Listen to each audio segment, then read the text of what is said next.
Directors of the City of Erie Regional Career and Technical School will meet in special session on Tuesday, July 11, 2017, in Conference Room 1 of the Dr. James E. Barker Leadership Center, 148 West 21st Street, Erie, PA, at 12 p.m.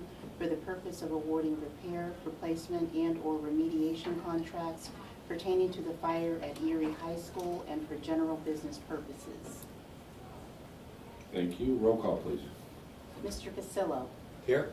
Mr. Fabrizi. Here. Mr. Harkins. Here. Mrs. McNair. Excused. Ms. Shenley. Here. Mr. Spafel. Here. Mrs. Alexandrovich. Here. Mr. Brzezinski. Here. Mr. Petrunger. Here. We're going to do the Pledge of Allegiance, led by our new superintendent, Mr. Polito.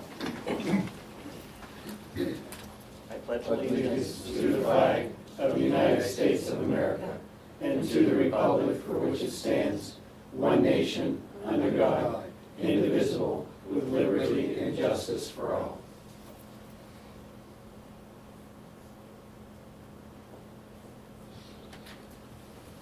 Thank you.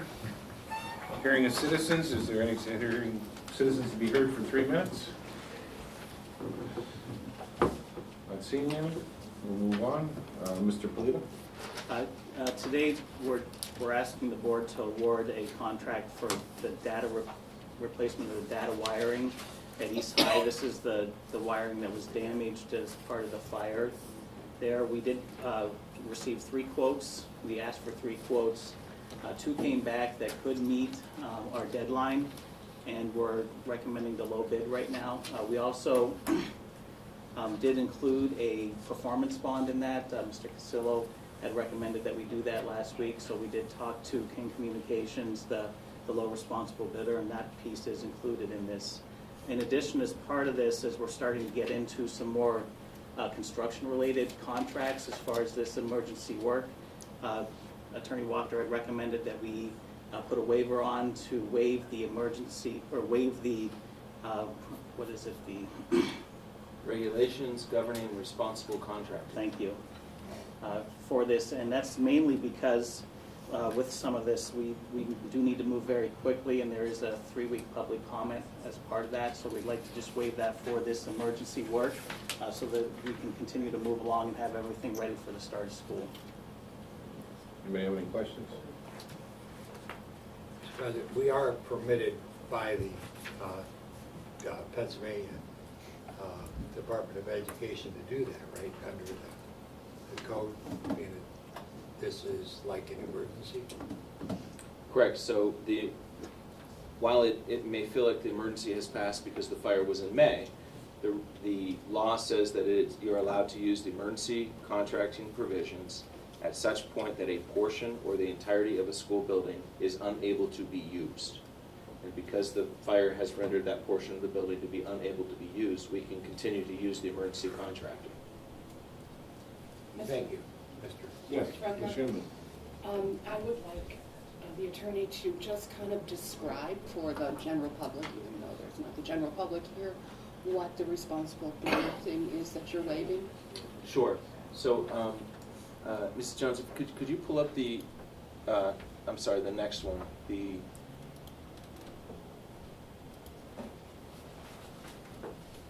So in 2012, and then as amended in 2014, the Board of School Directors adopted a set of local regulations related to the awarding of contracts for public works, which would essentially be construction-related contracts on public buildings, stating that if you are going to be bidding on these projects, you have to meet certain qualifications. Those qualifications would include that you have to make attempts to hire minorities that live within the city, and that you have certain apprenticeship programs.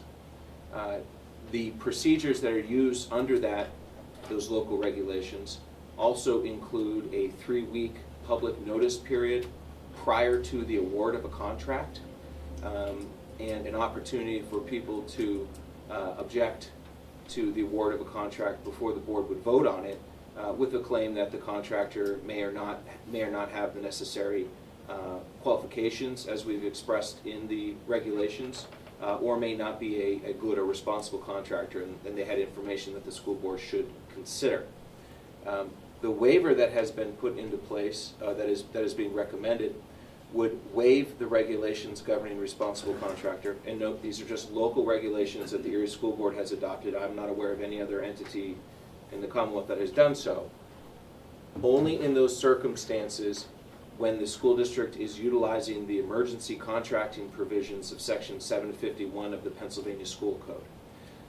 The emergency contracting provisions of Section 751 of the school code permit the school board to not undergo the standard bidding procedures, which take a period of weeks of advertising and then receipt of bids and then review and consideration of bids, and just get 3 quotes instead.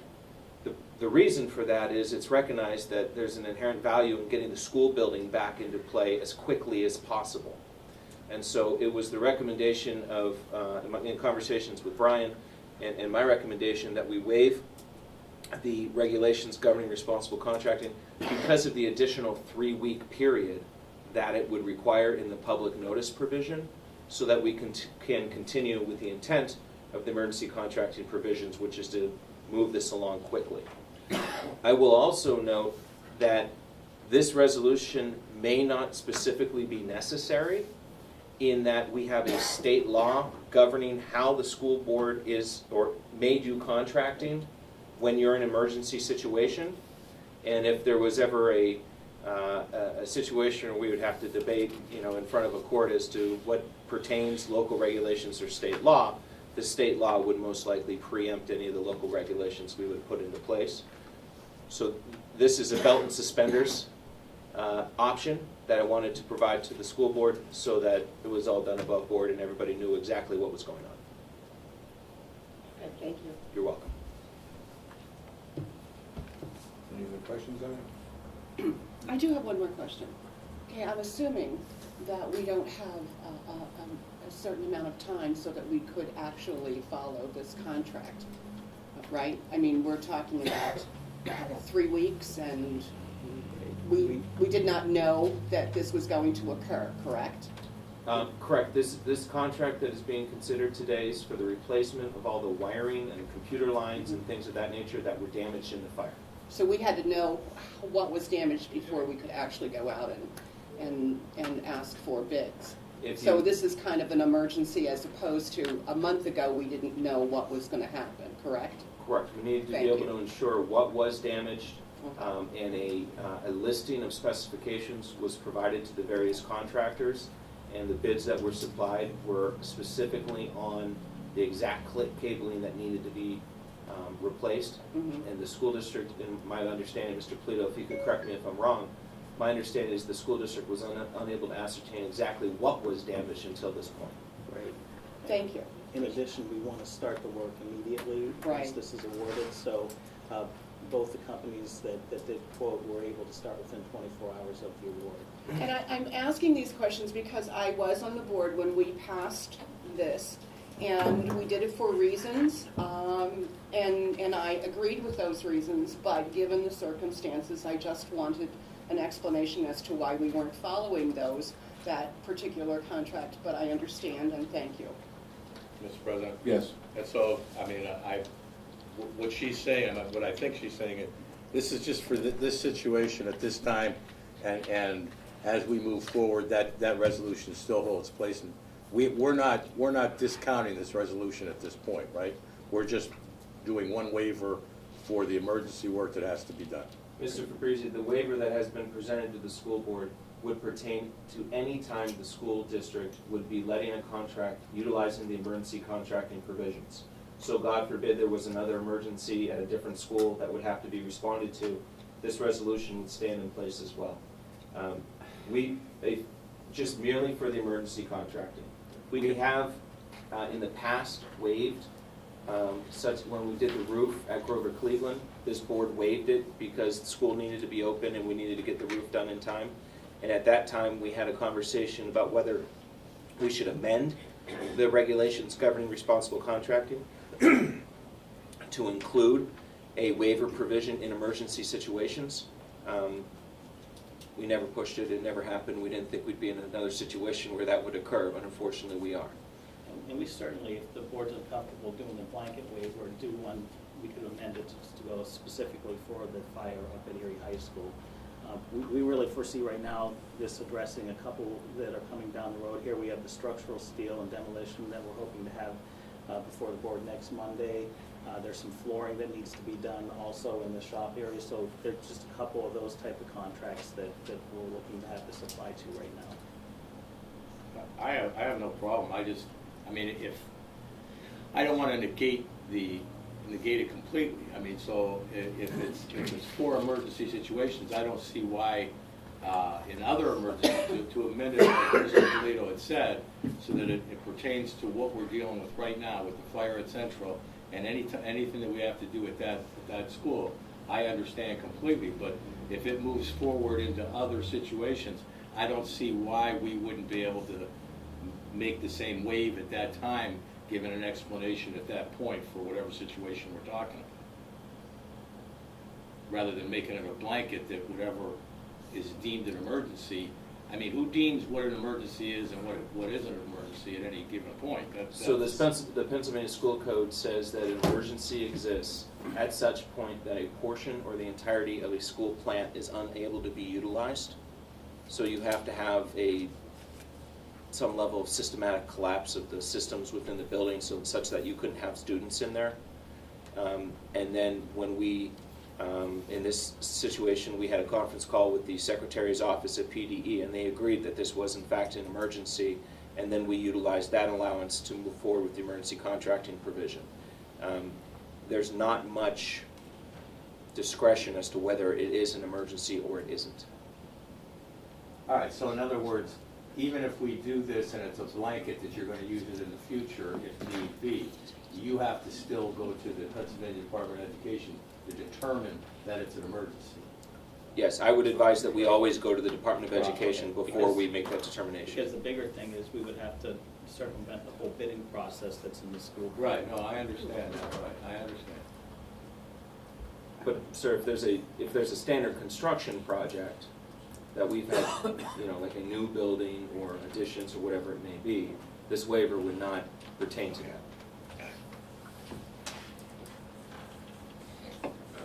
Anything on new business? If not, I have a motion. Move. Second? Moved by Mr. Casillo, second by Mr. Spangle. Is there any discussion? If not, can I have a roll call, please?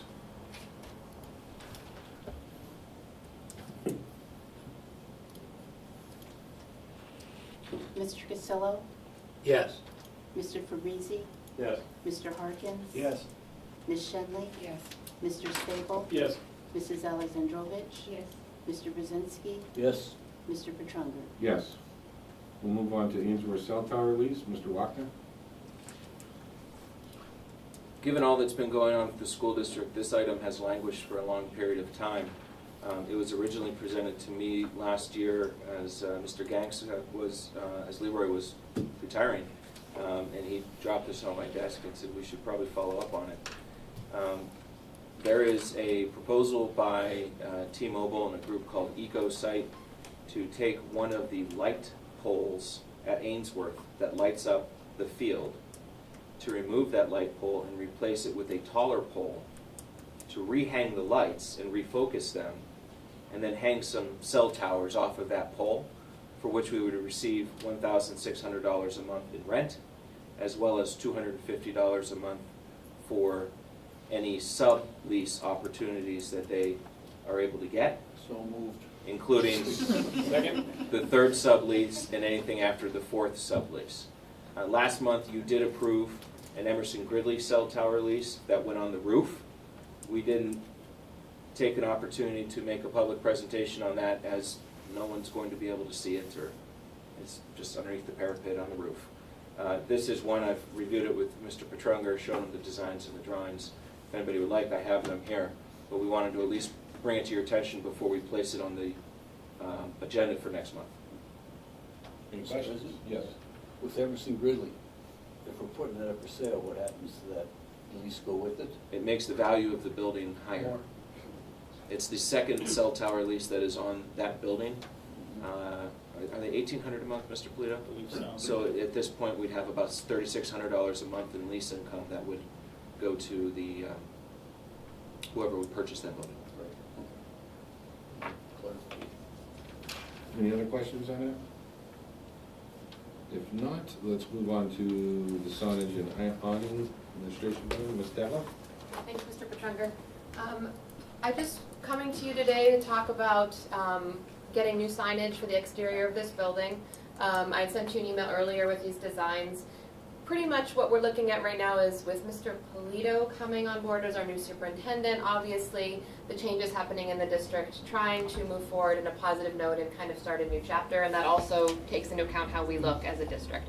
So the awning on the exterior of this building has been really in bad shape for a long time. We've been hesitant to fix it, but Mr. Polito has now said it would be the time to do it if the board approves. One note I want to let you know on that topic of moving forward in a positive way. Just before I came down, I got a call from a gentleman who said he just moved back to the city, bought a house in Glenwood, Mr. Brzezinski, and said he couldn't, first house probably, was thrilled about all the positive work the district is doing to move forward, and he was so happy to be back. He mentioned our sports team. So just in that vein, this is what we're trying to put forward now. So this is the proposal for the awning on the exterior of the building, just blue with the new logo. That's how it would look. That's not me. And then the other options for the two signs that are at the corner of Sassafras and then also on 21st Street. So this is the design that they've put together for us. The options would be for a white sign with black lettering or for a blue sign with white lettering. You will notice at the bottom we have just put the address of the building and also the web address. Mr. Harkins emailed me this week, asked me why that was, and I said I really felt we needed to be pushing people for information. We get a lot of calls for people asking us, where do I come, where do I find information? So I felt that that was a good use of the sign to put that information, again, not me. And then this would be the one on the corner of 21st and Sass. Again, we could go with the black and white, or we could go with the blue and white. The total cost for this project is right around $5,000. We did not bid it out because it was under the $10,000. We also went with Kent Bartlett. Bartlett Signs is donating a new sign in front of Erie High School. He is completely doing that for free, and so we felt that him doing that, why not work with him on these ones that we would like to pay for. So that's the proposal right now. I don't know if we need a vote. I'm really looking for your guidance on whether you think we should move forward and what you think about these. Sorry, we're getting signs at some of the other schools. The two middle schools are getting new signs as well. Yes. Through Bartlett is what we're looking at. Yes, So we asked just him felt, to bid those out as right, well. that we're doing all the signs. It would be better to do them all at once as far as economies of scale and getting a better price overall. Right. East and Vincent both needed new plates to go from high school to middle school. Yes, Mr. Speaker. It just makes sense to me to keep the branding, so it's all, whatever you do, whatever color, and I don't care what color, just keep it all the same. Always go the blue, the white, always go the black and white, whatever it is, always the same, so there's 2 or 3 different color schemes out there. I don't care what color one would have. Okay. Mr. President? Yes. I like that one. The blue with the white. Okay. It stands out more. Mhm. With the white background, it's kind of like, it doesn't really Pop. catch you, it Right. doesn't pop. Right, sure. And it does go with awning then. Yeah, that's what I'd agree with. I expressed my favoring the more vertical blue with white lettering, and my colleague Ed just pointed out that these are McDowell colors, and since we're close, would it be worth considering the purple and yellow and the gold? The district's colors, when it rebranded, that was before my time, but it was done in that blue and white. I'm fine with it. Okay. I also asked Mrs. Devlin in my response, does this signify, why no mention of the name of the building? And I accepted her answer, but this does not signify a change in the name of this building. Am I correct? It's still the Barker Educational Center. It's- Okay. Thank Okay, you. thank you. Another nice job, dear. Thank you. Do you ever sleep? Any other matter before we go into executive session? Anybody have anything else? Yeah, one other item. Okay. A couple weeks back, we talked about, when we were talking about collegiate tuition, the waiver of tuition for employees. And We mentioned at that time that that waiver did expire in 2016, and we didn't bring it up any further. I just wanted to confirm that the board, it was the will of the board to just stop, allow everybody that is currently under an employee waiver to continue, but starting in 2017-18, not have any new students come in under the employee waiver of tuition. John? I don't think we did clarify that, but if that sounds okay with me, as you expressed it, I'm good with that. Anybody else? So you're saying the people that are currently there receiving that benefit, it will continue, just the new, how many people are currently receiving that benefit? It was 14.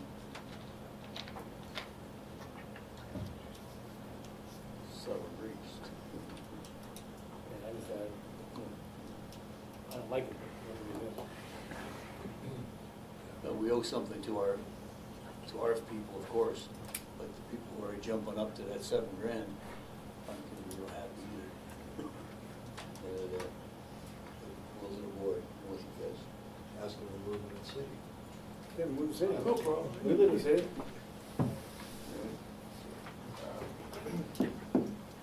Did you get an answer? I don't think so. Is it something we Does want to anybody else have discuss anything to say further? on it?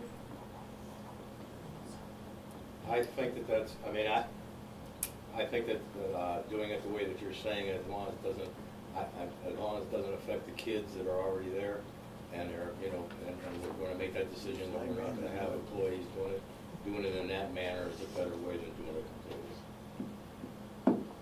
Everybody agree with that? Yes. Yeah. Okay, yeah. Thank you. Okay, if nothing else, we're gonna pause and we're gonna go to executive session over to room 3 to take about a 5-10 minute recess until we get back there. Could we go closer to 5 and 10 after you get back to work? Okay, 5 minutes.